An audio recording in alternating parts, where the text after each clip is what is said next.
Fala pessoal, seguimos aqui firmes e fortes na maratona do Festival Virtual Batman Day, né, aqui no Histórias do Cinema.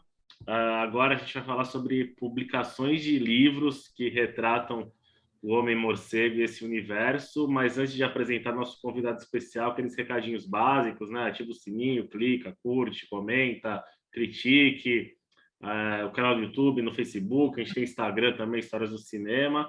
Tem o Batman Day Brasil no Facebook também. E só divulgando aqui os livros do nosso recém-criado selo editorial, Cinezen Edições Literárias. Segue a pré-venda no Catarse do Filmes que Marcaram a Cultura Pop, volume 1, é um livro de bolso. Esses filmes dos anos 80 que marcaram a época, lá, Bamba, Rock, Aventureiros do Bairro Proibido, Karate Kid. Aí tem alguns dos anos 70, Superman, Rock, e é o primeiro de uma trilogia. No fim da trilogia vai ter um packzinho para guardar. Esse é da nossa editora. Tem outros livros de cinema também, cinema brasileiro. Divulgando sempre aqui o meu livro recente, o Batman, série animada, Uma Revolução dos Heróis na TV, que é da editora Amavice, feito a partir da minha dissertação de mestrado, está na Amazon, bem legal. E aí o mais antigo, quem quiser acha no Google, aí nos sebos virtuais da vida, Histórias Batman e Superman no Cinema. Foi pelo Instituto HQ essa edição. Eu já só tenho esse aqui, mas quem quiser acha aí nos sebos virtuais da vida.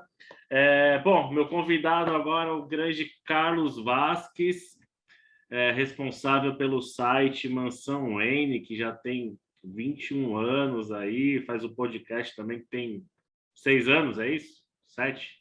Vai fazer 6 anos agora em novembro. 6 anos.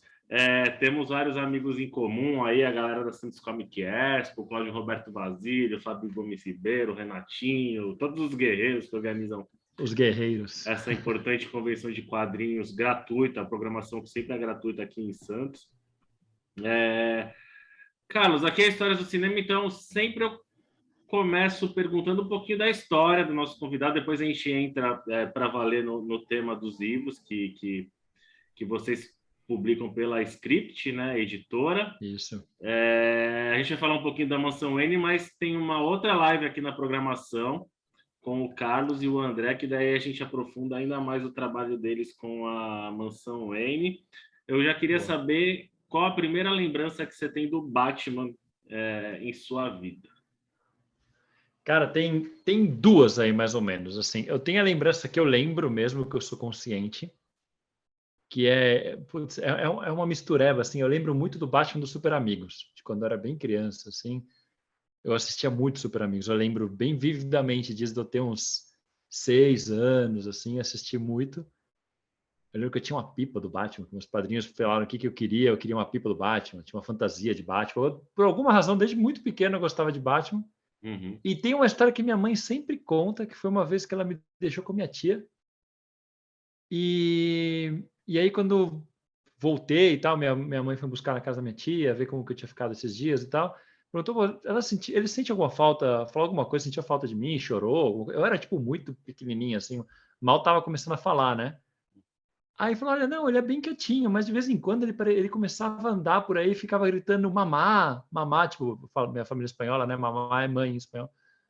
Aí falou, mamá. Aí minha mãe ficou assim, falou, pô, mas ele não é de fazer isso. Quando ele fazia isso, ele abria a blusa assim, que nem se fosse uma capa. Aí falou, fazia. Então não é mamá, é mamá. Era a musiquinha do Batman, que eu ficava cantarolando, quando eu não sabia nem falar direito. Então, assim, eu não sei de onde vem isso, mas desde muito, muito novo, eu tenho essa conexão com o personagem, assim, talvez porque eu nasci mais ou menos na mesma época que saiu o filme do Tim Burton, daquele período, foi a segunda onda da Batmania, né, que tá aí até hoje. Eu acho que eu cresci me envolvendo muito e tive interesse desde muito cedo nesse universo, né. Legal. E você lembra quando você começou a ler Batman? Qual foi o Eu primeiro comecei a quadrinho? ler quadrinho, assim, regularmente, isso já foi mais velho, isso eu tinha acho que eu tinha uns 15 anos, por aí. Foi na virada de 99 para 2000. Foi nessa época que eu comecei, eu lia muito Mônica, eu lia muito quadrinho de forma geral. Eu lia quadrinho da Mônica e, por causa da minha família, eu acabava lendo muito quadrinho espanhol, Mortadelo e Salaminho, essas coisas. E aí, um dia eu tava com meu pai num encontro de motoqueiro que ele ia aqui em São Paulo, e tinha uma banca lá. E sei lá, o negócio das motos eu achava legal, mas não foi nunca foi uma coisa que me interessou tanto, mas eu ficava na banca. Aí meu pai falou, escolhe aí alguma coisa, eu compro para você. E aí tinha uma Batman Vigilantes de Gotham, uma capa verde, assim, com Batman. Ainda era formatinho, essa ou já era o formatão? Era formatinho da editora Abril. Uhum. E aí eu pedi para ele comprar essa. Eu não lembro se esse dia eu já comprei 2 ou se pouco depois eu comprei mais uma. Mas eram umas histórias boas, assim, é uma fase que até hoje eu tenho um carinho muito grande por ser a fase que eu comecei e porque depois eu fui atrás das anteriores e é uma fase que eu realmente acho boa, lá do Chuck Dixon, Graham Nolan, nessa época. E aí eu fui acompanhando, assim, eu não acompanhava fielmente. Eu comprava um mês, aí no mês seguinte eu esquecia, no outro eu comprava 2, eu ia fazendo assim. E aí teve o terremoto e a Terra de Ninguém. Aí me prendeu, aí nunca mais. Uhum. Nunca mais. Fiquei comprando tudo que saía, assim, por anos, por anos. Eu parei de comprar mensal só lá no Novo 52, foi 2011, 2012. Uhum. Mas mesmo assim, até hoje eu me entero do que está acontecendo. De vez em quando eu pego algumas coisas para tirar o atraso. Uhum. Então, nunca mais larguei. Além de quadrinhos, você coleciona outros itens do Batman? Tem esse hobby assim? Ou é mais foco em quadrinhos? Tenho, assim. Espera que tem uma moto passando. Cara, eu gosto muito do personagem como um todo. Então, eu acabo não só comprando, como ganhando muita coisa. Então, tipo, um amigo vai te dar um presente, você deve passar pelo mesmo. Te dá uma caneca do Batman, te dá um boneco, pô, tem isso aqui que isso aqui, meu irmão estava passando na rua e viu isso aqui vendendo por, sei lá, R$50 e comprou para mim. Uhum. E aí tá aqui gigante na minha Show. sala. Tem aqui, pô, aqui no fundo do cenário dá para ver aqui. Isso aqui é um print do Neil Adams autografado. Uhum. Tem algumas coisas, muito boneco, Funko. Uhum. Sei lá, tem bastante coisinha que eu vou pegando. Acabo comprando muito boneco, muita coisa. Então, sim, DVD, tenho todos os DVDs da série animada dos anos 90, né? Uhum. Dos filmes também. Então, sim. E quando é que essa paixão vira profissão, cara? Como é que surgiu a Mansão Wayne? Como é que foi esse passo? Porque já são 21 anos, vocês pegaram uma fase da internet ainda, né? Sim. Lá no comecinho e tal, como é que foi? Denuncia a época que era da internet quando você fala como começou. O Mansão Wayne começou com uma lista de discussão no Yahoo. Uhum. Lá, quando era Yahoo Clubes. Uhum. Que depois virou Yahoo Grupos, então era Yahoo Clubes. Uhum. E aí eu criei o grupo Mansão Wayne, principalmente porque eu não conhecia ninguém que gostasse de quadrinhos. Eu não conhecia ninguém, assim, ninguém, não tinha nenhum amigo na escola, na rua, nada, ninguém gostava de quadrinhos. Assim, tinha um outro na escola que pegava emprestado para ler. Eu lembro que tinha eu mudei muito de escola nessa época, né? Então tinha um ou outro que gostava do Spawn. Ou eu lembro que uma vez um cara levou Piada Mortal numa excursão da escola que eu não tenho certeza se foi o primeiro quadrinho do Batman que eu li ou se foi na época que eu tinha começado a ler, sabe? Tipo, foi nessa época. Eu queria discutir com gente, queria discutir Batman, falar do que estava acontecendo nas mensais com mais gente. Então eu criei um grupo no Yahoo, porque eu já tinha outros, mas eram todos meio quietinhos e tal.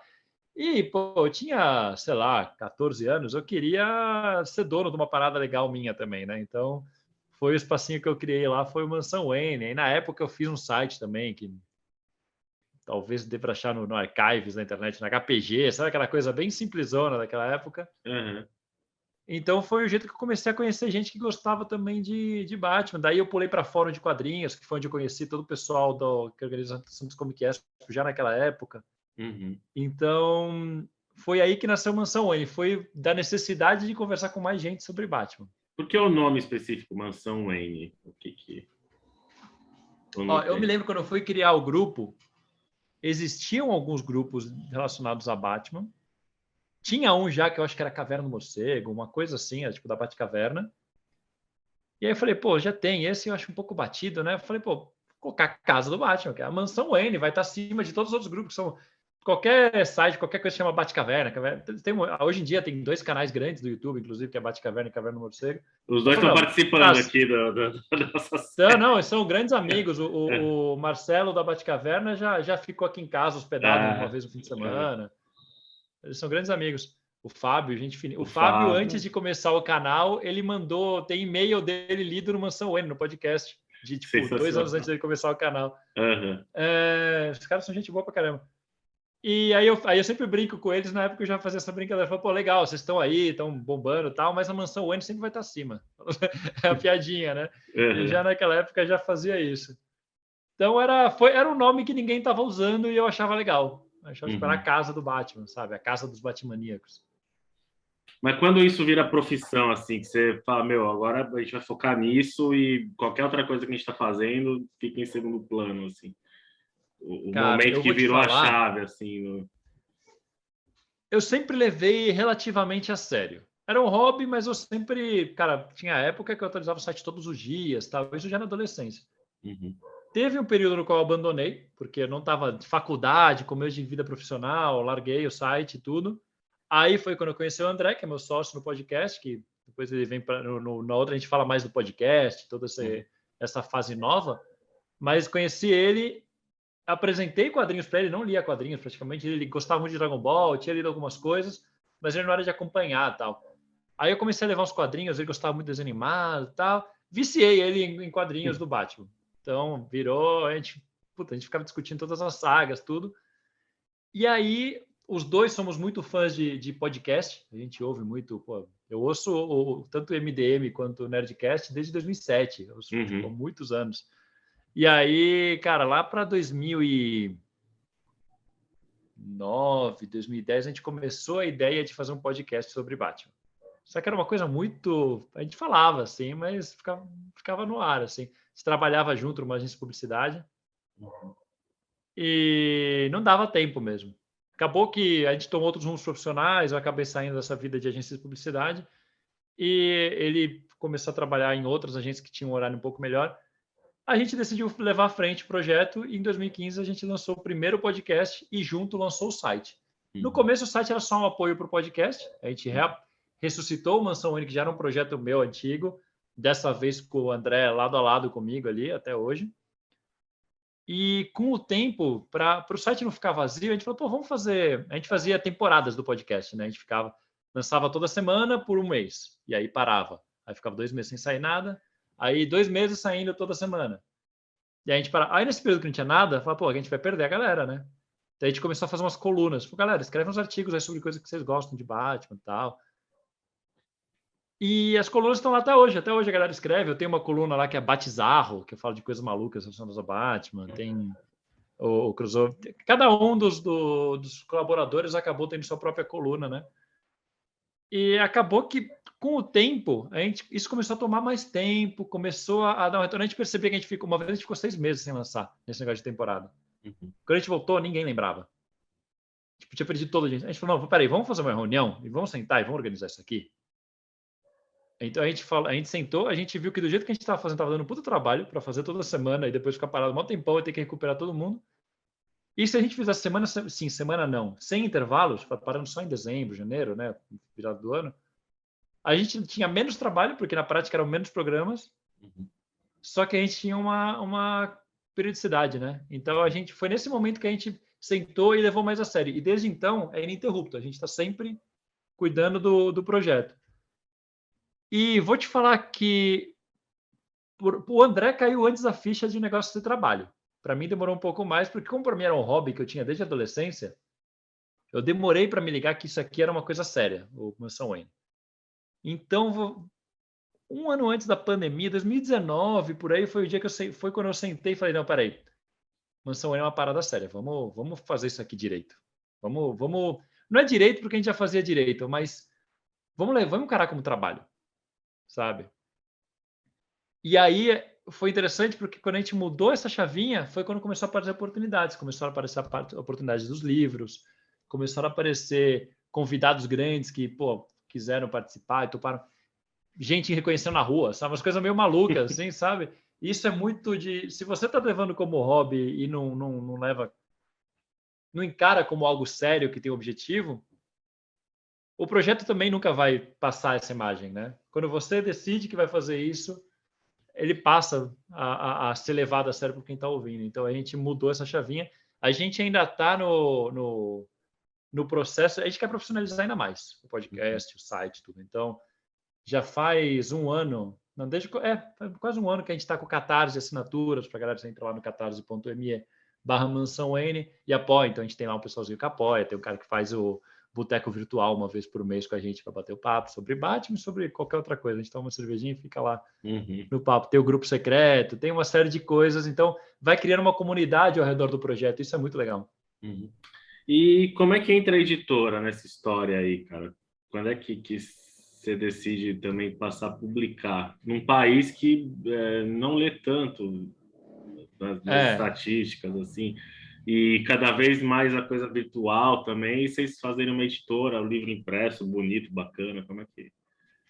Isso foi meio doido. Foi consequência exatamente da gente começar a levar o projeto mais a sério, porque aí apareceu um cara que chama Douglas, tá? Que é lá é o Douglas Freitas. Ele é dono da Script Editora. Ele, o Diego Morro e o Johnny, eles são sócios da Script Editora. Mas o Douglas foi que chegou para mim e falou: cara, eu sou fã do podcast de vocês e eu tô roteirizando junto com o Diego Morro um quadrinho sobre a biografia do Bill Finger, que ele só descobriu que existia o Bill Finger porque ele viu um vídeo meu, que foi um vídeo que eu encontrei o quadrinho da Odisseia Cósmica da Editora Abril, lá de 92, sei lá, 94, e descobri que lá estava acreditado Batman criado por Bob Kane e Bill Finger. E o Bill Finger só passou a ser acreditado oficialmente em 2015, né? Aí eu falei, pô, como assim? Tem um quadrinho de 90 e pouco brasileiro com isso. Aí eu fiz um vídeo contando isso, né? Aí ele falou que quando ele viu isso, ele ficou maluco, porque ele falou, como assim? Quem é esse Bill Finger? Nunca ouvi falar na minha vida. A gente que é fã do Batman sabe que é o criador do Batman, né? O Bob Kane praticamente assassinou. E foi o cara dos negócios, por assim dizer.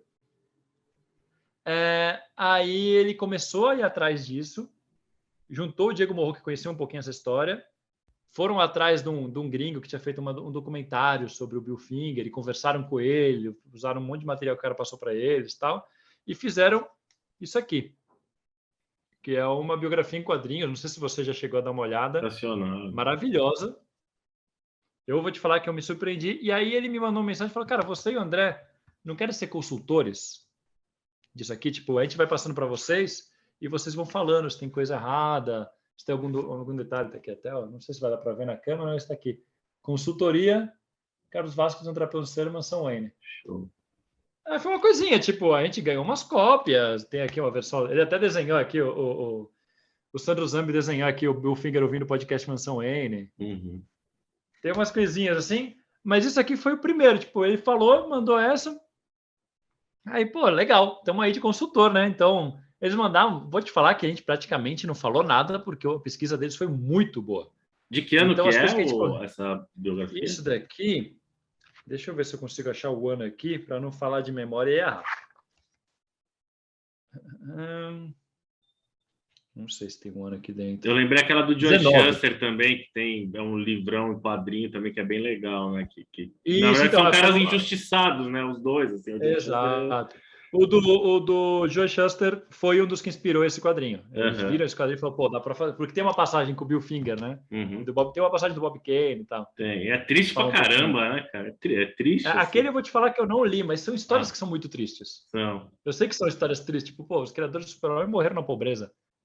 Como assim, sabe? O livro do George Jones também, que é meio que a Bíblia mostra um pouco, né? O Homem do Amanhã. Né? Exato. São coisas que pra gente que conhece, que vai atrás dessas informações, a gente sabe como é triste essa história, mas aí alguém pegar e organizar... Pô, isso aqui eu acho que é a biografia mais completa que existe sobre o Bill Finger hoje. Sensacional. Porque o documentário do Mark Nobelman, né? Acho que é Mark Nobelman. Eu lembro que é Nobelman, acho que é Mark. Ele lançou um livro, mas lançou um livro infantil, contando a história do Bill Finger de uma forma meio lúdica, assim, que é legal, é para introduzir para a criançada, né? Tem um documentário que saiu pelo Hulu, algum desses streaming que não existe no Brasil. Bem bom esse documentário, esse é mais completo que o livro. Só que ele tem um blog que é a pesquisa completa sobre o Bill Finger. E lá ele tem todos os recortes de jornal e tal. Inclusive, lá no Mansão Wayne, a gente fez um podcast com o Diego e com o Douglas, falando sobre toda essa pesquisa bem completa, um dos podcasts que eu tenho mais orgulho de fazer, que eles gravaram com a gente quando estava começando o projeto do quadrinho. Eles estavam na pesquisa. E quando eles estavam no meio do roteiro, já fazendo algumas páginas e tal. E Aí ele chamou a gente para fazer essa parada. E aí, tipo, as coisas que a gente falou foi basicamente, eles colocaram o desenho lá do cara de barro que o Bill Finger criou, só que aí, por eles serem pesquisadores, mas não serem o cara que é mega fã do quadrinho, que nem a gente, eles tinham colocado o cara de barro que se transforma, não aquele cara de barro original que era só um ator que usava uma máscara. Eu falei, olha, tá errado aqui, isso aqui é outro. Aí eu mandava umas referências. Coisinhas assim, personagens que eu falava, né, ó, a versão que ele fez é essa aqui, mandava um monte de imagem para eles. O Robin tinha alguns detalhes do uniforme que eles faziam uns risquinhos na manga, umas coisinhas. Coisinha que é coisa para o cara que é fã perceber que o trabalho foi feito com cuidado, sabe? Uhum. Porque a pesquisa deles é alucinante, assim. Esse quadrinho aqui E eu foi tenho um puto orgulho de ter publicado na mão. no exterior também agora, né? Agora foi publicado digitalmente em inglês. E pelo que Uhum. eu vi, tá indo muito bem. Uhum. Pelo que eu vi, o pessoal tá gostando muito, cara. Tem. Pô, a própria neta do Bill Finger sabe do projeto, elogiou o projeto, Uhum. sabe? Aprovou a parada. Então, o único que não quis mandar nada foi o próprio Nobelman, que ele até falou, olha, eu até faria, mas ele ficou, tipo, sei lá, 10 anos da vida dele totalmente dedicado a essa pesquisa. Falou, cara, eu saturei.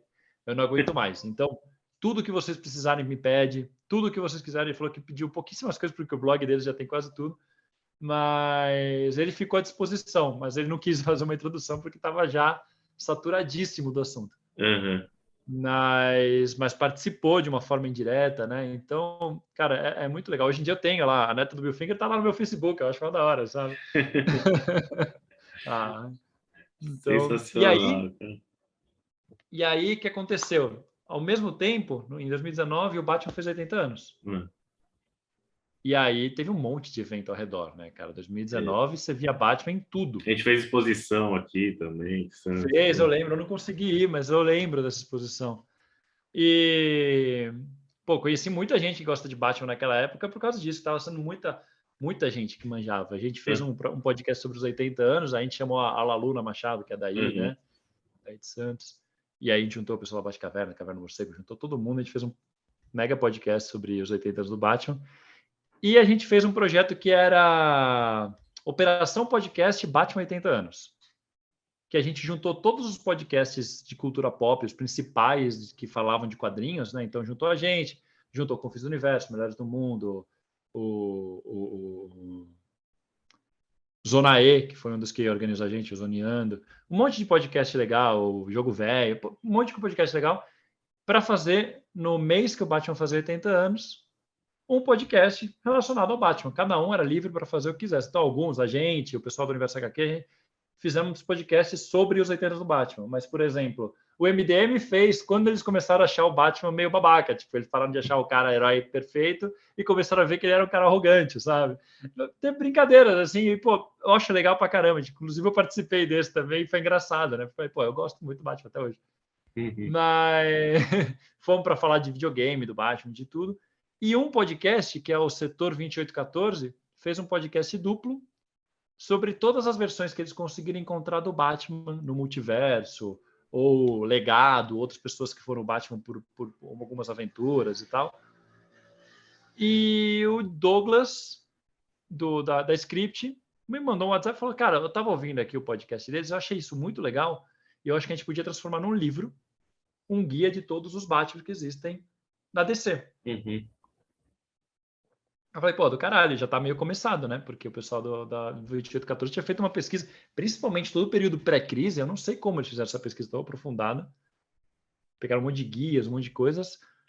E a gente falou, pô, vamos lá então. Deve dar o quê? Uns 100 Batmans, né? Tá bom. No máximo, né? Acabou dando mais de 260. E aí o projeto nasceu aí. Então, o que aconteceu? Eu não ia ser editor. Eu ia ser só um dos autores e organizador. Tipo aqui, esse aqui é o livro, inclusive. Uhum. Os Cavaleiros das Trevas, inclusive o título foi sugestão minha. Bem legal. Tem o Cláudio participou, né? O Cláudio Roberto O Basílio. Cláudio participou. Então, como que foi? O Diego, aliás, o Douglas sugeriu da gente fazer o Mansão Wayne e o pessoal o pessoal do 2814, né, do podcast que, afinal das contas, a ideia surgiu de um programa deles. E o Marcelo Lara, lá da Batcaverna, que Uhum. ele já conhecia e tal. Falei, pô, vamos, demorou. Então, ficamos nós 4 organizando, e quem ia editar ia ser o Diego Morro, que é sócio lá da Script também, que é um puta editor.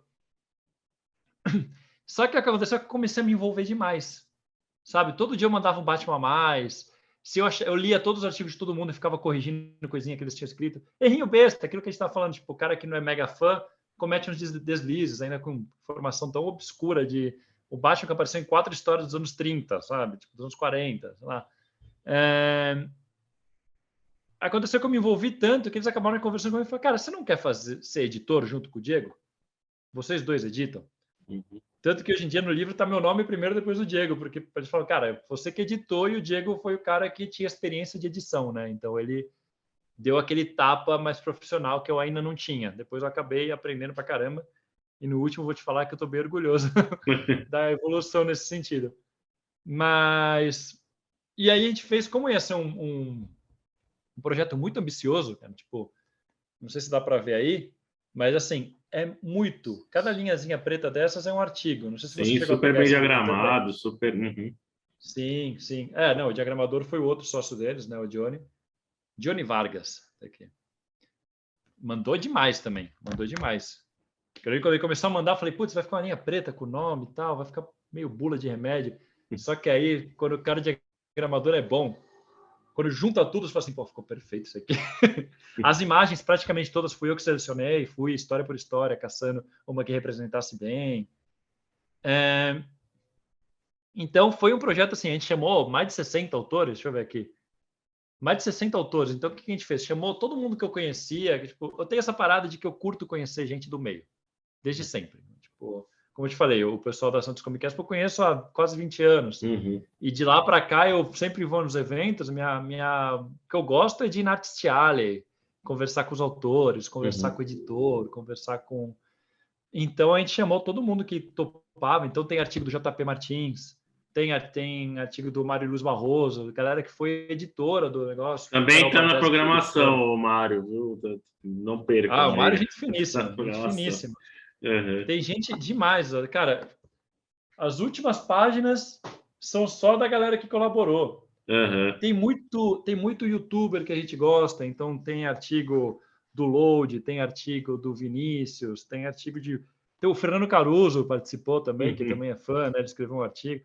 Pô, Érico Assis, tem uma galera muito boa aqui no meio, Heitor Piton, o Gustavo Vícola, que era editor do Batman na época, o Luiz Massa, tipo, uma galera... Tem artigo do Felipe Morcelli, né? O saudoso Felipe Morcelli fez um artigo aqui, que, pô, ele e o Fábio Sarmento, né? Do Terra Zero, pô, eles dois, foi um dos projetos que já existia sobre DC e tudo, que acabou querendo não abrindo portas pra gente, né? Então, pô, quis chamar toda essa galera. Então, tinha um pessoalzinho que o pessoal da editora já conhecia e eu fui chamando todo o resto. Fui chamando o Fábio da Luz aqui também. E, puta, ficou um puta projeto legal, assim. O Márcio Escoteiro escreveu artigo também, saudoso também, o Márcio Escoteiro escreveu alguns artigos.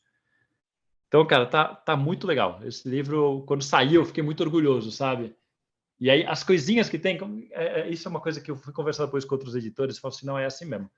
Quando tá pronto, depois de um pouco... Assim que tá pronto, que você já revisou 1 milhão de vezes, você abre, você pega um erro. Você fala assim, não... Mas é errinho de gramática, não é nada. A gente está aprendendo aqui na marra também, começar a publicar ali. Então, vocês estão nessa, inclusive eu não sabia que era você o autor da série animada, eu já tinha visto esse livro. Que bom, cara. Sensacional, cara. Eu vou querer pegar esse livro depois autografado com você. Tá bom. Quando voltar mais os anos presenciais, eu vou em São Paulo e a gente toma um café. Bom, se que tiver alguma coisinha, alguma desculpa para ir aí ou para você vir para cá, a gente se encontra. Demorou. E aí, bom, o livro... Pode falar, desculpa. Não, é isso. Pode falar. E aí o livro repercutiu super bem e tal, e aí você foi se envolvendo mais de cabeça na questão da edição, e aí hoje também é um dos seus focos principais, sim. o principal de... Eu acabei sendo engolido por isso, para te falar bem sincero. Eu acho que foi mais que me engoliu do que eu ia atrás. O pessoal da Script gostou muito de trabalhar comigo. Eles me falam, cara, gostamos muito de trabalhar com você, você é um cara que a gente quer trabalhar com muito projeto. Eu falei, pô, legal.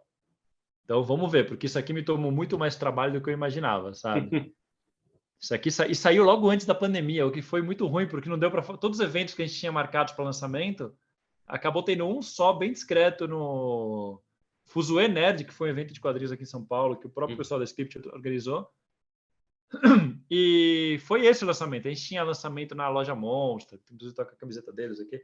Tinha um monte de eventinho que a gente estava organizando ao redor do Brasil, em Comic Cons e tudo, que cancelou tudo por causa da pandemia, né? E aí, no ano seguinte, o Coringa fez 80 anos. E aí a gente fez um podcast sobre os 80 anos do Coringa. E aí o Douglas me ligou e falou, cara, esse podcast está tudo pronto. Vamos só transcrever ele e fazer o livro. Aí eu falei, cara, eu tava ferrado no trabalho, né? Que eu trabalho com vendas online, eu tenho uma loja de iluminação. E eu falei, cara, tá explodindo ali, por causa da pandemia tem um monte de coisa para resolver. Não, que isso, é tranquilo, já tá pronto no podcast, é praticamente só colocar no texto. Eu falei, não, beleza. Meu Deus, que trabalheira que desse. Mais um, porque aí não estava pronto nada, né? O que lá era uma base. A gente chamou autores, dessa vez a gente limitou um pouco, não chamou 60 autores, porque é uma bagunça chamar 60. A gente voltou a chamar alguns que participaram, que é esse livro aqui, O Homem que Ri. Tá? Saiu ano passado. Mais discretamente, infelizmente, porque não tem evento, não tem nada, né? Não tem nada presencial, então acabou fazendo um pouco menos de barulho. E esse livro aqui é a história do Coringa. É menos enciclopédico, isso aqui é mais enciclopédico, né? Artigos sobre tal. Isso daqui, cara, eu acho que é o trabalho mais completo sobre o Coringa que existe.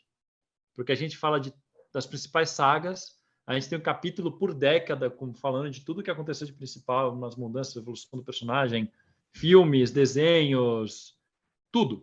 Tá Mais aqui. ou menos ao estilo do Superman biografia não autorizada, do Glenn Weldon, que vai acompanhando o Superman em todos os... Nessa linha. Eu usei um pouco para organizar as eras e tudo, eu usei... eu não sei se vai dar para ver aqui, vou virar um pouquinho a câmera. Está lá em cima, aqui. O quadrinho de 75 anos, o livro de 75 anos da DC Comics. Tá. Sabe? Eu usei ele um pouco como base para organizar, tá? Aí, óbvio, o Diego me ajudou muito nessa parte, mas a gente definiu os capítulos assim. Então, vou até abrir aqui, deixa eu falar certinho. A gente fez, tem um prefácio do JP Martins, que é gigante. Aí tem uma introdução do Samir Naliato, lá do Universo HQ. E aí começa. Capítulo 1, do pós-modernismo alemão aos quadrinhos dos Estados Unidos. Então, toda a influência do que o Bill Finger teve, do filme O Homem que Ri, de como aquilo tudo. Então, tipo... E aí cada um tem subcapítulos. Então, o André, que é meu sócio do podcast Moção ainda faz o primeiro capítulo, que é sobre os criadores. Depois, acho que foi o Marcelo, deixa eu ver aqui. O Marcelo da Batcaverna fez um sobre as influências. Cada um foi fazendo assim. Então, depois a gente tem o capítulo 2, que é sobre as eras. Então, Era de Ouro. A gente chamou o Fábio da Luz, que é o cara que... O Fábio da Luz, acho que ele está tentando ler todos os quadrinhos do Batman na ordem. Eu acho que ele já tá no meio da Era de Prata ali, já. Então, eu falei, um cara que já leu todas as histórias do Batman da Era de Ouro e que pesquisa tanto, vamos chamar ele. Era de Prata, foi o Felipe Morcelli que escreveu, que também era um puta pesquisador. Era de Bronze, o Heitor Pitombo, que é um cara que, ele conhece metade dos autores, sabe? Entrevistou, já tá. Ele até cita a entrevista que ele fez com os autores no meio da matéria. Aí a Era das Trevas, que a gente puxou, aí já começa as nomenclaturas que eu puxei do livro próprio da DC. Era das Trevas, que é a lei de 84 e 98. Mário Barroso, ele foi editor de praticamente todo esse período do Batman no Brasil. Então, aí tem um capítulo meu. Eu escrevi Era Moderna, eu escrevi de 98 a 2011, que foi exatamente o período que eu comecei a ler e é o período que eu estava mais aprofundado. Então, cara, vou te falar que eu estou bem orgulhoso. Aí o Leonardo Vicente, né, acho que vai até fazer uma live. Tá com a gente aqui, tá com a gente. Tá com você, né? O cara, a gente fala que ele é a enciclopédia viva dos quadrinhos, né? Ele, desde a época da HQM, no podcast Mansão N e tudo, ele fez o 952. Então, cara, Leandro Luiz de Delmanto escreveu um episódio sobre Cavaleiro das Trevas. Ele foi o tradutor do Cavaleiro das Trevas, sabe? Então, assim, é um livro que eu tenho um puto orgulho, porque aqui foi tipo, beleza, aprendi a mexer nos textos da galera, o que pode, o que não pode. E tem uma coisa que eu acho que eu desenvolvi muito bem, que é a parada de associar a pessoa à coisa, sabe? Então, tipo, a gente vai fazer um capítulo sobre o Cavaleiro das Trevas, e a gente tem o Leandro Luiz de Delmanto aqui, tem que ser ele. É um desperdício não ser ele, sabe? O cara é o cara, tá ligado? Eu tenho o JP Martins para fazer ele tem um perfil psicológico do Coringa. JP Martins é um dos editores mais lendários de quadrinhos no Brasil e ele é psiquiatra. Mas, pô, é ele que vai escrever. Então ele fez tipo, eu lembro que ia chamar o Coringa no Divã, depois acabou mudando o nome. Mas tipo, o Coringa e a Loucura, é o prefácio. E ele escreveu também um artigo sobre o quadrinho Asilo Arkham. Nossa, tá passando uma ambulância aqui, desculpa. Deixa ela passar, para vocês me ouvirem bem. Na hora que você fala Asilo Arkham, passa ambulância. É verdade, vai saber, né? Mas é isso, a gente chamou um monte de gente, chamou... Cara, o próprio Douglas Freitas, né, um dos sócios da Script, ele é advogado. E um dos meus quadrinhos preferidos do Coringa é aquele Coringa, o Advogado do Diabo, que fala sobre a vez que ele foi condenado à morte injustamente. Pegaram o único crime que o Coringa não cometeu e condenaram ele à morte, né? E então o Batman tentando achar o verdadeiro culpado e provar a inocência do Coringa e tal. Mas, pô, a gente tem um advogado aqui que é fã. Ele que vai escrever sobre essa história que é sobre o processo criminal do Coringa. Tá? Então é um livro que eu acho que deu para tirar o máximo que a gente podia tirar do Coringa. Esse aqui eu não consigo pensar em como a gente podia ter melhorado ele. Não tá redondinho, assim. Sempre dá para adicionar, colocar histórias mais recentes no futuro, talvez fazer uma segunda edição, mas eu acho que a coisa mais completa que dá para fazer do Coringa está aqui. Fala um pouquinho sobre o trabalho de edição, cara. O que envolve? A gente também escuta muito falar que o mercado literário brasileiro está em dificuldade, está em decadência, mas, assim, pelo menos a literatura ligada à cultura pop, a gente vê várias editoras aí, tem a Script, Pipoca e Nanquim, tem uma galera fazendo e dando certo, e é que se faz o trabalho de edição. Onde entra a Amazon aí, os prós e contras e a importância das ferramentas de vaquinha virtual, tipo Catarse, etc. Cara, vamos lá. A parte de distribuição e tudo, quem leva mais é o pessoal da própria editora, né? Meu foco é no livro. Mas eu sei que, assim, o modelo de negócios deles, para esses livros, pelo menos, é muito associado ao esquema de Catarse, de vaquinha virtual mesmo. Então, o que você faz? Você vai lançar... Você tem um projeto? Então, quando você já fechou... Quem é a galera que vai fazer o projeto? Já tem um rascunho? Faz a campanha no Catarse, coloca lá uma meta que, no caso, são livros que eles já pretendem lançar, né? Então, a meta é quase que simbólica. A campanha funciona como uma pré-venda. Pré-venda. Então, o que você faz? Quando o livro está sendo feito, você já manifesta o interesse do pessoal que gosta daquele assunto. Agora eles lançaram do Crazy Cat, que explodiu, assim, foi uma coisa surreal, que eu, inclusive, comprei. E aí você tem um tempo para fazer o livro. E o pessoal que acompanha a Catarse sabe que dificilmente se cumpre exatamente o prazo. Normalmente atrasa um pouquinho mais, porque normalmente o projeto de um livro atrasa. Então, você, para fazer direito, se você quiser cumprir o prazo, você acaba fazendo uma coisa meio nas coxas. Né? Então, eles fazem muito esse esquema. Então, o livro Os Cavaleiros das Trevas bateu 500% no Catarse, a meta. E o do Homem que Ri não chegou a isso, mas também passou. Então, agora a gente fez mais 2, né? Que é o livro A Gata, que a Dandara Palankoff está escrevendo e eu estou editando junto com o Diego Morro. E o Prodígio, que o Leonardo Vicente está escrevendo e eu também estou editando junto com o Diego Morro. Eles falam que é uma coleção batmaníaca da Script editada por mim e pelo Diego. Né? É o padrão que tem entre todos aqui, eu e o Diego estamos envolvidos. E, cara, o meu trabalho como editor, e é bem interessante porque eu estou trabalhando de editor em parceria com outra pessoa, né? Que é o Diego. Cara, é um trabalho que eu acho muito prazeroso e, ao mesmo tempo, muito cansativo. Então, não é meu trabalho principal, né? Como eu disse, eu tenho uma loja online. Quem quiser entrar lá e comprar iluminação é comercialsol.net. É meu trabalho principal. Então, isso daqui eu me permito pegar menos projetos e fazendo aos poucos, porque meu foco aqui é o negócio ficar bom, sabe? Tipo, abrir portas, conhecer gente. É isso, conhecer muita gente e fazer um projeto legal que eu compraria, que eu gostaria de ter. Eu acredito, inclusive, você já escreveu livros, eu acredito que isso é uma das motivações também, né, cara? Escrever um assunto tão específico esse aqui é o livro que eu gostaria que existisse. Então, eu vou lá e faço. Né? Todo o Mansão Wayne é isso. Eu queria que tivesse um podcast bom brasileiro sobre Batman. O Do It Yourself do punk rock, que serve de É um pouco nessa linha. É exatamente isso. É bem punk, assim, se for pensar, porque é tudo a gente que faz, não sabe fazer, inventa, sabe? Inventa como que faz, procura referência, vê como os outros fazem e faz você. Que aí acaba surgindo umas coisas inovadoras, né, quando você faz isso. Mas é um pouco isso. Então, cara, o meu trabalho nesses livros, tá? No primeiro eu já comentei que eu acabei sendo chamado para ser editor no meio do projeto, porque eu estava me envolvendo muito. Então, o que eu faço como editor, tá? Eu ajudo, participo da seleção dos autores. Sou principalmente eu, o Diego, e aí o Douglas se envolve também bastante, por ser o dono da editora.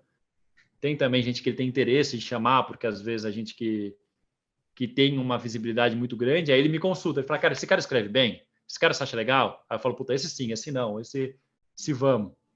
E eu fui ganhando mais autonomia nesse sentido, né? Os dois últimos, tanto da Mulher Gato quanto do Robin, fui eu que selecionei os autores. Aí que eu faço, pô, aí nesses outros dois, a gente tinha os organizadores, né? Que eu fui um dos organizadores, mas tinha outros. No do Cavaleiros das Trevas eu comentei, né? Que é o pessoal o Bruno e a Carol do setor 2814 e o Marcelo Lara, que é lá da Batcaverna, e eu. Então, o que a gente... E no do Homem que Ria, eu, o André Panceira, o Marcelo Lara, também lá da Batcaverna, e aí a gente chamou também o Fábio da Luz, da Caverna do Morcego. Então, a gente foi os organizadores. Então, a gente faz algumas reuniões por Skype, ou como for. Como é pandemia, é por Skype, não tem jeito, cada um está no lugar do Brasil. E vai discutindo, cara, como que a gente vai fazer? A gente começa a organizar o esqueleto do livro, né? Ó, o capítulo tal, a gente vai abordar tal, já começa a jogar alguns nomes de gente que a gente acha que podia escrever isso. Cada um fala, pô, esse assunto eu quero pegar que eu entendo bem, tá? Porque todos os organizadores também foram autores, né? E aí nessa, beleza, já organizamos tudo, já escolhemos quem que vão ser os autores, isso a gente faz tudo em conjunto. E depois, às vezes, tem mudanças, mas a gente já faz um esqueleto da parada. E aí a gente divide quem que vai falar com cada autor, tal, porque é muita gente, né? O primeiro era 60 autores, no Homem que é um pouco menos, mas se não foi 30, foi quase. Deve ter sido uns 20, vai. E aí entra a minha parte. Beleza, todo mundo já mandou os textos. Eu dou uma cobrada aí, cara, tal pessoa não mandou o texto, tal pessoa mandou um texto, mas mandou totalmente fora da proposta que a gente pediu. Você conversa com ele, ou às vezes a pessoa não entendeu muito bem, aí eu vou lá e converso diretamente e tal. Beleza, aí mandam todos os textos. Aí eu e o Diego Morro, a gente vai cada um fazendo anotações e mexendo coisa. Tipo, erro de gramática, a gente já tem autonomia total, confiança no outro, para mexer no texto sem consultar o outro. Então, o que a gente faz? A gente vai mexendo no texto, vai mandando no WhatsApp. A gente faz um grupinho do WhatsApp do livro, né? Pessoal, o que vocês acham disso aqui? Isso aqui ficou dúbio. O que vocês acham de mudar a frase para isso? Não, beleza. Faz tudo. E em todos os artigos a gente faz isso. A gente tem artigo que a gente mexe quase nada, tem artigo que a gente mexe pra caramba. Por 1000 motivos. Às vezes porque o autor é um cara que tem jornalista que tem um puta conteúdo, mas não escreve tão bem. Aí você fala assim, pô, o cara tem um puta conteúdo, mas vou dar um tapa no texto para ficar mais orgânico. Aí tem gente que escreve muito bem, mas comete pequenos deslizes, a gente arruma lá também. Então a gente revisa, vai pegando. Teve capítulo que eu falei, cara, isso aqui eu não manjo nada dessa fase do Coringa. Vou ler isso tudo. Aí eu pego uns 10 quadrinhos, leio inteiros. Beleza, agora eu vou revisar de novo. Aí você pega alguma coisinha que não entendeu errado, ou confundiu o nome de um autor, coisinhas assim. E é o tipo de edição que só dá para fazer se você conhece bem o assunto. No caso, a gente conhece. Acho que é por isso que eles me chamaram, inclusive. E aí, quando acaba tudo, a gente manda de novo para os autores, né? Afinal, eles estão assinando. Fala, olha, dá uma olhada, vê se você concorda com as alterações que a gente fez, se alguma coisa... Porque a gente pode ter entendido errado, teve casos que a gente entendeu errado o que o autor quis dizer, e aí a gente mudou de novo, ou ele deu outra sugestão, a gente foi arrumando. E é isso. Aí depois começa a seleção de imagens. Os diagramadores, felizmente, têm uma capacidade muito boa de escolher imagem. Eu fiquei impressionado, principalmente no do Coringa, porque no do Cavaleiros das Trevas acabou que eu já mandei tudo bem mastigado nesse sentido. Mas do O Homem que Ri, agora da Mulher Gato, que tá na gráfica agora, cara, é impressionante. O pessoal selecionou umas imagens muito boas. Aí você só dá aquela mexida, aquela coisa de pequena confusão. Pô, pegou uma foto do ator, mas esse aqui não é o ator. Isso aqui é um ensaio fotográfico feito depois, em homenagem ao filme. Vamos trocar, então. Isso aqui eu não tenho certeza, acho melhor a gente mudar para alguma coisa que a gente tem certeza, então muda, assim. Ou, sei lá, a gente vai falar de um quadrinho dos anos 30 e a imagem que está lá é de uma republicação. A gente fala, não, vamos colocar a capa original para ter o contexto histórico. Ou se só tiver republicação, escreve na legenda que é de uma republicação, sabe? Então, esse tipo de coisa. E aí depois a parte chata, que aí eu agradeço a Deus por ter o Diego junto comigo, porque ele é o cara disso, que é títulos de livro tem que estar tudo em negrito ou em itálico. Vamos lá, ler um por um de novo para ver se está tudo formatado. Quando é o número de revista com edição, tem que ter lá nome da revista, jogo da velha e o número. Vamos ver tudo para não ter nenhum passando errado. Se a gente está chamando a mulher gato de mulher gato o tempo todo, não pode ter nenhum Catwoman. Não pode ter nenhum mulher gato sem hífen, se está com hífen. Então, essa é a parte de revisão pesada. E depois tem a revisão gramatical, que aí a gente contrata um revisor, não uma revisora, porque eu acho que a gente já está, na verdade, é o correto, né? Você está tão viciado que se você mesmo revisar, vai passar erro. Vai passar muito erro. Se mesmo depois de ter umas 5 pessoas lendo, o autor relê, o revisor lê, ainda passa sempre alguma coisinha, imagina se você mesmo for ler. Então, esse é um trabalho pesado, assim. Ver a capa, se a capa está certa, se tem a ver, se não tem a ver. O Douglas, ele é o cara que contrata o artista, ele já tem um pessoal, todos os livros dessa coleção estão sendo feitos pelo mesmo capista, para manter uma identidade. Então, é toda essa parte, pensar no livro como um objeto que tem que estar bonito, sabe? Não é só o conteúdo. A gente fala, e essa questão do mercado brasileiro literário, você acha que essa questão dá certo que é um nicho, já tem um público ali? Você tem uma perspectiva positiva? Eu vou te falar que eu não me sinto nem muito preparado para falar disso, porque fiz 2 livros, então estou fazendo mais 2 agora. Mas os 2 livros deram certo, vai, a gente pode dizer assim. Deram certo, mas se fosse pelo dinheiro, eu estava passando fome agora. Só, cara, eu acho que dá certo por ser nicho, e eu acho que dá certo porque todo mundo que estava envolvido na produção é apaixonado pelo assunto. Eu não sei como seria, talvez mudaria a minha forma de encarar se fosse minha profissão principal, tá? Como não é, eu acabei não me preocupando tanto com isso. Tipo, óbvio, fui pago pelo trabalho, não tenho o que reclamar nesse sentido. Mas o pessoal da editora é super honesto nesse sentido. Mas, por exemplo, eu não acompanho o número de vendas na Amazon, não sei como que tá. Eu sei que o grosso é a pré-venda. O resto vai pingando, sabe? Eu tenho livros aqui, inclusive estou com um separado de um cara que comprou comigo. Inclusive, quem quiser comprar qualquer um desses livros pode falar diretamente comigo. Mas é o outro. Eu acho que é um pouco mais... Eu não sei. O mercado literário, eu sei que ele é muito diverso e se você pegar alguns nichos específicos, você pode se dar bem. Mas eu acho que deve ser muito difícil de viver disso no Brasil, viu? Não sei te dizer como que é. Assim, tem editoras grandes, tem a Panini, tem algumas editoras muito grandes que lançam quadrinhos, que lançam livros, mas eu não sei te dizer. Não sei te dizer. Eu sei que a Amazon hoje em dia meio que monopoliza, né? Eu sei que muita gente vive de residual de Amazon. Tipo, residual não. Cara que é o youtuber e tem o link para comprar na Amazon, pelo link dele, que inclusive até hoje a gente não fez promoção N, mas pretendemos. Então, eles vendem bem. Eu não sei te dizer para o autor como que é. Os nossos autores... Agora, os 2 que estão saindo agora são a primeira vez que tem um autor por livro. Nos outros, teve 60 autores, não dá para, tipo... É um valor quase simbólico que você paga por cada autor, sabe? Então, eu não sei te dizer o mercado...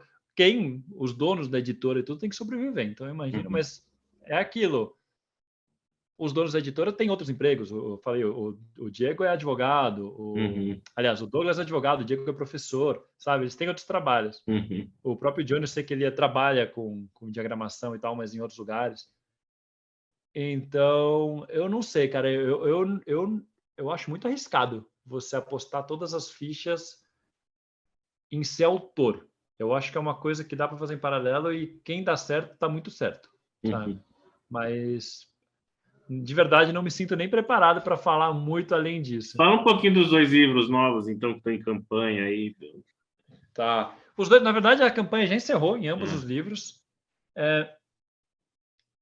Eu não sei se vai voltar a ter a campanha, porque como demorou muito para ficar pronto, eu sei que o pessoal da Script às vezes faz isso. Quando o livro demorou, porque pô, o livro da Mulher Gato, que já está na gráfica, foi prometido um livro de 100 páginas. Deu, sei lá, quase 250. Ficou gigante o livro. A Dandara mandou demais. Ela fez uma pesquisa, assim, ela releu tudo da Mulher Gato desde ali nos anos 30, sabe? Tipo, desde 40, né? Não é anos 30, desde 1940, que foi quando ela surgiu, até hoje. Leu tudo, pesquisou tudo, autores. Nossa, fez um trabalho excepcional, assim. E aí eu e o Diego depois começamos a revisar tudo, pegamos de tudo, pegamos imagens. Aí alguma parte falou, pô, dá para a gente dar uma contextualizada melhor aqui. Esse capítulo aqui, talvez esse nome ficaria um pouco mais claro. Estamos conversando com ela, mas a Dandara é uma pesquisadora incrível de quadrinhos. Hoje em dia ela é uma das tradutoras de quadrinhos mais respeitadas no Brasil, né? A Dandara Palankoff. Uhum. É outra que eu conheço da mesma época que eu conheço o Cláudio. Ela era tradutora lá da HQM também e tudo. Então, foi muito legal, porque além disso é ver gente que eu gosto muito, a Dandara é uma grande amiga, escrevendo um livro sobre um assunto que eu gosto muito, que eu sei que ela gosta muito. Eu sei que ela fez a tese dela foi sobre a Batwoman, sobre LGBT nos quadrinhos, etc. Então, eu sei que ela curte esse assunto. E ela fez um puta trabalho, sabe? Um puta trabalho. E aí cabe a mim e ao Diego cuidar para que a cadência da leitura fique melhor, fique mais envolvente para o leitor, porque às vezes você está escrevendo, às vezes fica um pouquinho técnico uma parte, outra parte às vezes fica um pouco superficial. Não foi o caso, a Dandara eu vou te falar que foi incrível. Mas, cara, é um livro que eu estou muito orgulhoso. Eu acho que isso é uma coisa que eu fico muito feliz de falar, que realmente, cada livro eu estou achando que está ficando melhor que o anterior. Uhum. Então, esse da Mulher Gato, eu acho que está muito mais redondo ainda do que o do Homem que Ri, que Uhum. já é um livro que eu acho redondo. Só que Uhum. esse aqui é o seu, uma autora só que pegou a parada toda, ele é mais conectado, sabe? Uhum. Todos os capítulos têm o mesmo ritmo, ela aborda com a mesma profundidade, porque no Homem que Ri tem alguns autores que focam mais numa coisa, outros que focam mais em outra, Tá. então acaba variando um pouco. Nesse daí não, é um livro, assim, você pode sentar e ler, que é uma historinha sendo contada do início ao fim, sabe? Uhum. E Então tem o é Menino incrível. Prodígio aí, o Agora tem o livro Prodígio, que é o Leonardo Prodígio. Vicente que está escrevendo. Esse está bem inicial ainda. Tá. O Léo está escrevendo ele ainda. Uhum. Mas assim, o Léo é o que a gente falou, ele é a enciclopédia dos quadrinhos. Ele é o cara que qualquer personagem obscuro que você for falar, ele vai descrever o livro, sabe? Ele sabe, tipo, pô, ele tanto que ele é o cara, hoje em dia ele escreve roteiro pro canal da Warner Play no YouTube, Uhum. escreve para um monte de canal grande, eu nem sei se podia falar isso. Ele escreve para um monte de canal grande roteiro e tal. E lá no podcast, lá no Mansão N, ele é essencial. Assim, tem podcast que se não fosse por ele, o podcast não ia ter metade do conteúdo que tem. Então, pô, o cara é incrível. Então, esse eu tenho certeza vai ser mais focado no Dick Grayson, né? Vai ser falando sobre os 80 anos do Robin também. O foco é no Dick Grayson, que é o Robin original, mas também vai passar pelos outros Todos Robins. os outros. Uhum. Show. Sim. Bom, a gente já está com o tempo aí, né, para falar muita coisa. Acho que vai para o ping-pong agora. Tá preparado aí? Não tô, mas vamos. É estilo Marília Gabriela. Eu falo assim, faz uma pergunta, sem ficar em cima do muro, bate pronto, tá bom? Filme Mas preferido aqui, do ó, uma Batman? palavra ou aquele. Filme preferido do Batman. Filme preferido do Batman, O Cavaleiro das Trevas. O melhor Batman do Não, cinema pô, é falei de o Christian errado já. Bale. É. Eu ia falar Lego Batman, na verdade, é meu filme preferido do Eu Batman. adoro o Lego Batman, cara. É um Lego dos meus Batman é maravilhoso. Mas maravilhoso. live action é o Cavaleiro das Trevas ali, com o Coringa, Tá, Adam e aí o West. Christian Bale seria o melhor Batman, o melhor Bruce Wayne, ou você tem outras preferências aí? Sim, não, é o Christian Bale. É o Christian Bale. Tá, e o pior Tô, Batman? tô, tô apostando. Pior Batman? Eu acho maldade falar o George Clooney. Mas eu acho que o George Clooney. Foi vítima. Mas eu acho maldade, porque o material que deram para ele é sacanagem. Ele foi vítima. Na verdade, ele foi um ótimo Adam West. É. Se você assistir pensando que ele está imitando o Adam West, não é tão ruim. Uhum. Qual pedaço que a série dos anos 60 tem no seu coração em relação ao Batman? Assim, porque... O Feira da Fruta, né? Cara, eu odiei por algum tempo. Aquela coisa de adolescente que começa a gostar dos quadrinhos trevosos e tal. E hoje eu acho que ele é o responsável por a gente estar aqui falando de Batman. A série dos anos 60, se não tivesse a série dos anos 60, a gente não estava aqui falando de Batman. É isso. A melhor animação do Batman? O Animated Series ali dos anos 90. Mas, esse é o que está se dando, é uma revolução. É uma revolução. Mas para falar de uma que as pessoas falam pouco, Batman The Brave and the Bold é maravilhoso. É muito bom, Os Bravos e Destemidos. É maravilhoso. É muito bom. E assim, tem aquela cara que você olha e fala assim, pô, parece meio infantil. É no sentido de que uma criança pode ver e vai se divertir, mas não é. Não é uma coisa que adulto vai achar chato. É maravilhoso. E ainda mais quem é fã, é uma homenagem ao Batman da Era de Prata. O Batman tem sorte nas animações. Aquela The Batman também não é legal, né? E tem a Beware the Batman, que é menos falada, é menos lembrada. Beware the Batman, você acredita que eu nunca assisti? Eu não sei onde conseguir isso daí. Tipo, eu sei que dá para conseguir pirata. Saiu DVD, acho que três DVDs, mas não a série inteira, né? Mas saíram, tem alguns. Então, o Batman Animated Series eu tenho os DVDs completos. O Brave and the Bold, inclusive, agora tem a primeira temporada no HBO Max, mas tem só a primeira temporada. Uhum. E os longas de animação, tem algum preferido? Assim, que você... Máscara do Fantasma. Eu acho que é até clichê, né? Essas respostas. Sem ser a Máscara do Fantasma, vai. Que é tudo e sem ser o Lego Batman, que eu já citei também, que é maravilhoso. Cara...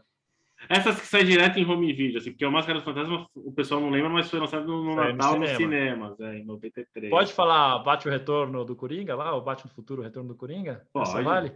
Bem legal, essa, então, eu acho maravilhosa. As mais novas, curiosamente, eu não gosto muito. Essas que são baseadas no traço dos 952, essa coisa toda. Tá. Eu não gosto muito. Longo Dia das Bruxas, você gostou? Não assisti ainda, preciso assistir. Tá. Não assisti. Cara, o tempo ultimamente está me sugando de um jeito. Mas, para falar de uma, a do Capuz Vermelho, a animação do Capuz Vermelho, por mais que seja um personagem que eu nem gosto muito, eu acho uma animação bem boa e eu acho ela muito superior ao quadrinho que ela adapta. Então, é uma boa animação. O melhor escritor do Batman, roteirista dos quadrinhos?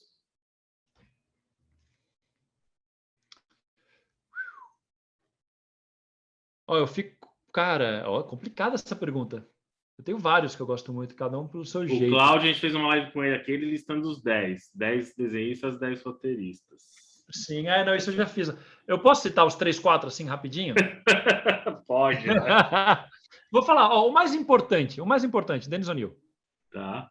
É o mais importante. Esse cara é o mais importante. Porque eu ia falar Frank Miller, mas Frank Miller não estaria aí se não fosse Dennis O'Neil. Então, Dennis O'Neil e o Alan Grant, que é um cara que eu tenho um carinho gigantesco. Eu gosto muito do Alan Grant. Eu adoro as histórias dele. São os dois? Você falou que ia falar 4?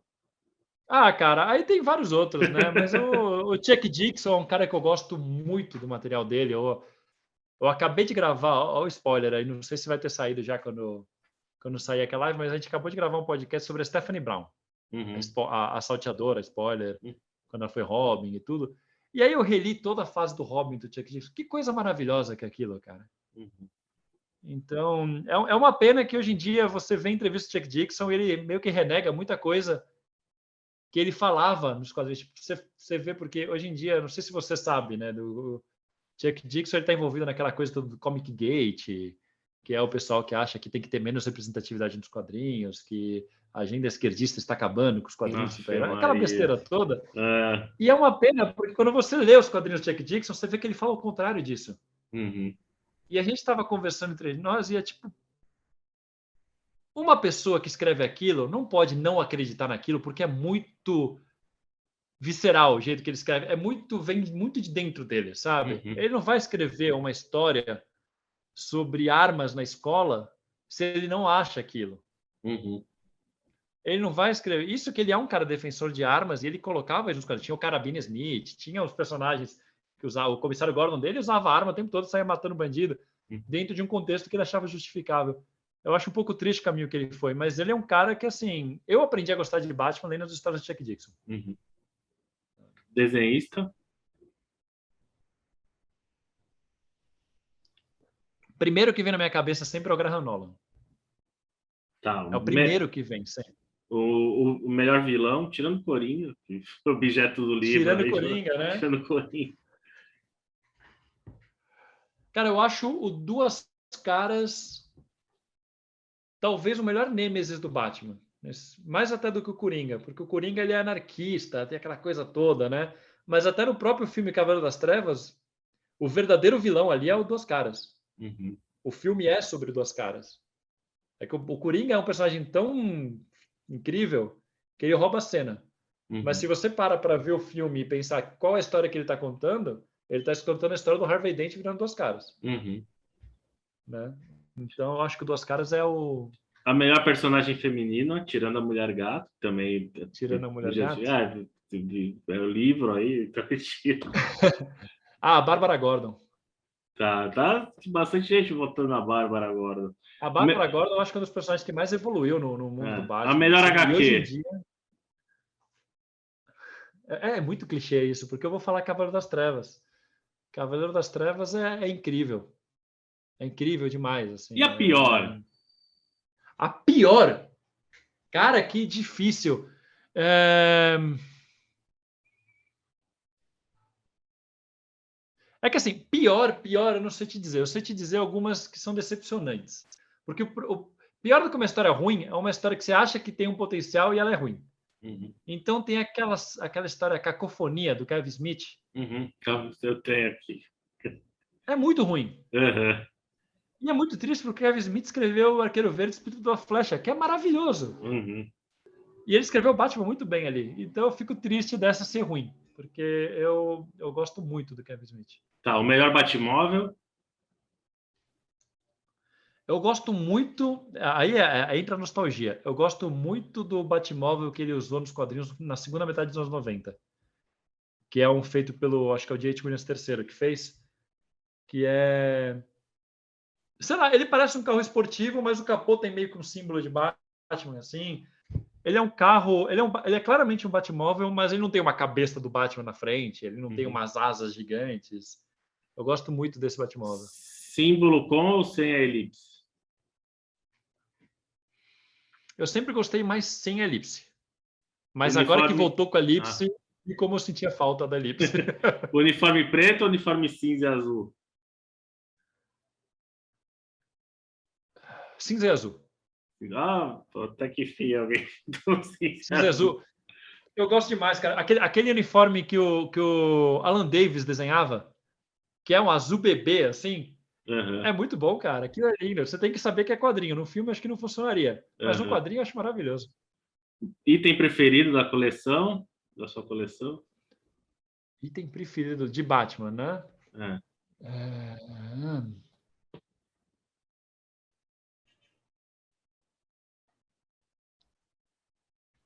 Boa pergunta. Eu vou falar de novo por aspecto nostálgico. Foi a primeira coleção que eu terminei, que foi aquela Batman e Batman Vigilante de Gotham, no final dos anos 90. Eu tenho ela fechadinha, assim, 2 caixas.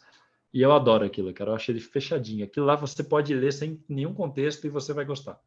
Expectativa pro Robert Pattinson, pro The Batman? Alta. Eu e conheço pro Michael Keaton ator. no Flash? Tô curioso. Eu acho que vai ser legal. Eu tô curioso. Eu não faço a menor ideia do que esperar desse filme. Inclusive, o podcast que vai sair amanhã, no dia que a gente está gravando, então vai ter saído já mês passado, dia 26 de agosto. É exatamente a gente discutindo o que esperar do Michael Keaton de volta como Batman. Show. Fica à vontade para deixar um recado aí para quem está acompanhando a gente. Pô, leia Batman. Leia Batman. Quem curte os quadrinhos, vai mais atrás de outras coisas, de outras eras que você não leu. Quem curte só dos filmes, dá chance para os quadrinhos, que são, cara... Por onde começa a ler Batman? Por onde começa... Minha recomendação sempre é, vai na banca e compra o que estiver saindo. Sabe? Tipo, o ideal, hoje em dia, como banca quase não tem, se você tiver uma loja de quadrinhos ou um jornaleiro que acompanha e tal, vê se está no começo de uma saga. Se tiver no meio de uma saga, espera começar a saga ou tenta pegar as edições anteriores do começo dessa saga, porque hoje em dia o pessoal tem sagas que demoram... Pô, Tom King ficou 5 anos no mesmo arco de histórias, pelo amor de Deus. Então, tenta pegar o começo de uma saga que está saindo agora e ler. Eu sou a favor disso. Eu não gosto muito de mandar o cara começar a ler por um clássico. Tipo, vai lá ler Batman no 1. Tá, você vai ler Batman no 1, aí você vai pegar a mensagem e vai achar uma merda. Porque não tem nada a ver, é outro nível. É outro ritmo. Não é ritmo de mensal, né? Por mais que tenha saído originalmente numa mensal. Então, eu recomendo ir atrás de alguma saga atual e pegar do começo. Se você já tem algum apego por algum personagem, vai atrás de coisa desse personagem. Por exemplo, o Asa Noturna agora está numa saga maravilhosa, está numa fase incrível. Tem agora, daqui a pouco vai começar a sair no Brasil uma mensal que está lá fora que chama Batman Urban Legends, tipo, Lendas Urbanas, que me lembra muito o esquema de não sei se você está acompanhando isso, me lembra muito o esquema de Mix da Abril, porque são histórias curtas de vários personagens. Então, tem uma história do Capuz Vermelho, uma história do Tim Drake, uma história inclusive do Tim Drake agora está dando o que falar, né? Porque teve toda a revelação sobre a sexualidade dele. E são histórias boas, cara. Tem uma só lá que enfiaram o negócio do Wildcats no meio para, acho que, tentar vender eles, que eu tô achando mais chatinha. A história do Capuz Vermelho tá incrível. Eu não gosto do personagem, é a segunda vez que eu tô falando bem de alguma coisa dele. Tá incrível, uma redenção dele com o Batman, tá muito boa. Então é isso, pega a história fechada ou saga do começo e começa daí. Depois você vai atrás do resto. Hoje em dia, cara, se você está na dúvida de alguma coisa, na internet tem Wikipédias, tem o meu site podcast, tem um monte de canal do YouTube falando sobre quadrinhos. Então, o contexto você pega rapidinho. Então, é pegar o que está saindo agora, porque vai ter o ritmo atual, vai ser uma coisa que não vai ser esquisita, e manda bala. Cara, obrigado, sucesso aí, longa vida à Mansão Wayne, aos livros. Obrigado aí, obrigado que acompanhou a gente. Obrigadão. Valeu, galera. Valeu. Tchau, tchau, pessoal. Valeu.